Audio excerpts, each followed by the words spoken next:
अब मैं डिटेल बताऊंगा, आप लोग ध्यान से देखिएगा। अनुच्छेद 52 में कहा गया है भारत का एक राष्ट्रपति होगा। ये पद कहाँ से लिया गया है? यूएसए से। भारत का एक राष्ट्रपति होगा, ये पद कहाँ से लिया गया है? यूएसए से। अनुच्छेद 53 कहता है संघ कार्यपालिका की शक्तियां राष्ट्रपति में निहित होंगी। और इसमें यह भी कह सकते हैं विधि के तहत संघ का अध्यक्ष कौन होगा?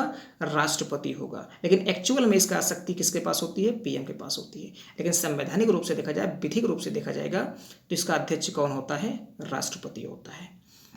अनुच्छेद 54 में कहा गया है राष्ट्रपति के निर्वाचन से संबंधित, जो कि कैसे होता है? अप्रत्यक्ष रूप से होता है। हम निर्वाचन में कौन कौन पार्टिसिपेट करता है मैंने पीछे बात कर, लेकिन एक बार फिर से मैं रिवाइज कर देता हूँ। लोकसभा तथा राज्यसभा के निर्वाचित सदस्य, राज्य के विधानसभाओं के निर्वाचित सदस्य और दिल्ली और पुदुचेरी के विधानसभा के निर्वाचित सदस्य, ये लोग पार्टिसिपेट करते हैं राष्ट्रपति के निर्वाचन में, जो कि बात की गई है अनुच्छेद 54 में। अगले आर्टिकल की बात करता हूं, अनुच्छेद 55 राष्ट्रपति निर्वाचन की प्रक्रिया। राष्ट्रपति की जो निर्वाचन की प्रक्रिया है ये ली गई है आयरलैंड से। राष्ट्रपति का पद लिया गया है यूएसए से। राष्ट्रपति की निर्वाचन प्रक्रिया ली गई है आयरलैंड से।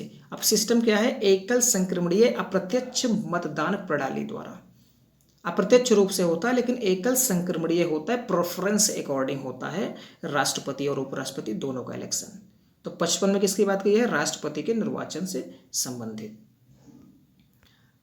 नेक्स्ट आर्टिकल है अनुच्छेद 56। अनुच्छेद 56 में कहा गया है राष्ट्रपति का कार्यकाल। राष्ट्रपति का कार्यकाल कितने वर्ष का होगा? तो राष्ट्रपति का कार्यकाल होगा 5 वर्ष का। वो अपना त्याग पत्र किसको देगा? उपराष्ट्रपति को देगा।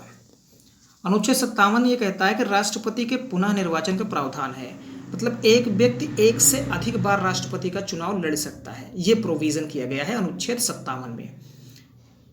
अनुच्छेद 58 कहता है कि राष्ट्रपति पद के लिए योग्यता।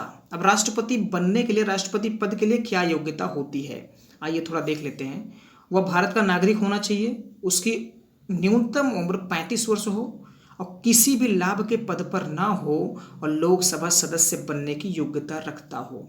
ये 4 जो हैं राष्ट्रपति के योग्यता की बात करते हैं। अनुच्छेद 59 कहता है राष्ट्रपति कार्यालय की शर्तें। राष्ट्रपति का कार्यालय कहाँ पे होना चाहिए, इस कंडीशन में क्या शर्तें हैं उसके बारे में बात किया गया है।